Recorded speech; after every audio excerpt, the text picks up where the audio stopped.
guys, Man Cave Collectibles coming back at you today with another figure review. Today we're looking at Tremor from the Art of Spawn Series 26.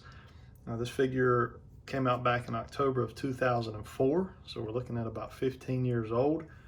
This is Tremor. Tremor first appeared in Spawn issue number 25.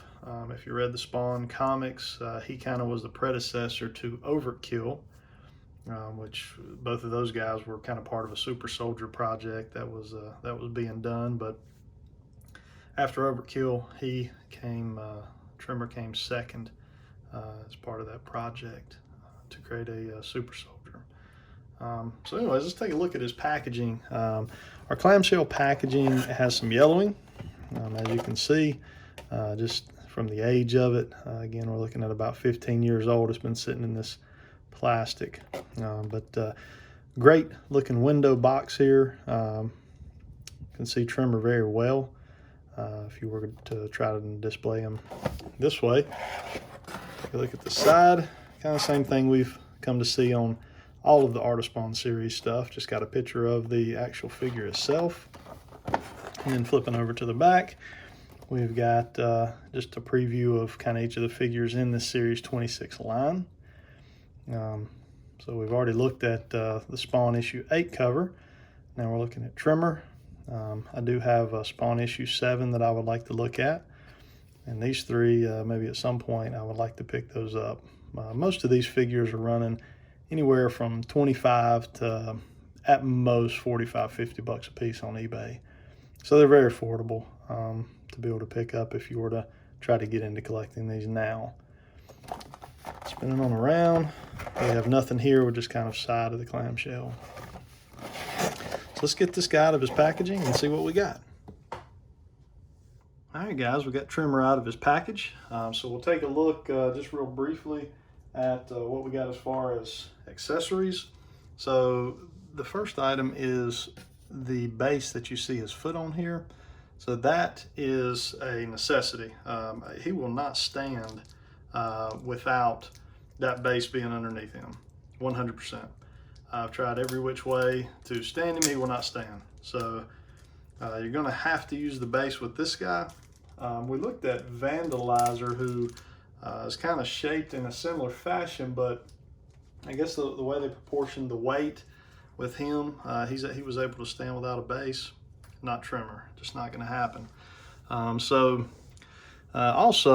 he has some articulation here, and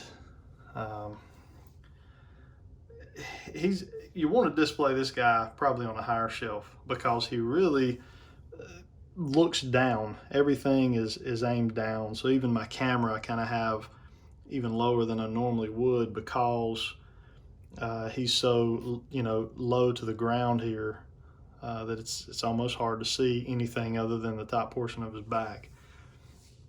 So as far as accessories, again, the base comes with him. Then you get this little bit of artwork here. It's just kind of just a little stand and a little piece of cardboard that you could display beside him if you wanted to. As far as the figure itself, very heavy. It's just a solid piece of plastic.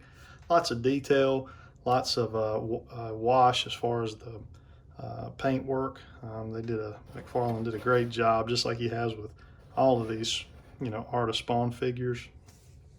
I have a little bit, the seams are a little noticeable on this guy than some of the other ones that I've reviewed. You can kind of see here this seam. It is articulation, so he is able to spin just a little bit back and forth there.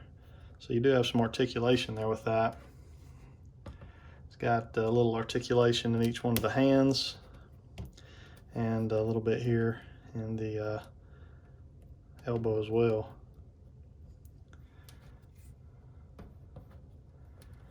But what a very beefy, meaty figure that we have. This is the heaviest one I've done so far in the Art of Spawn figure line. He is definitely the heaviest and bulkiest. Not the tallest, again, because he is so crouched over in the pose that he's in. He's probably, 5 inches at the peak of his back. So definitely on the shorter side, but as far as just overall weight and size. He's a large figure. Anyways, guys, if you like this video, like and subscribe. Check out my other videos on my channel, and we will see you guys next time.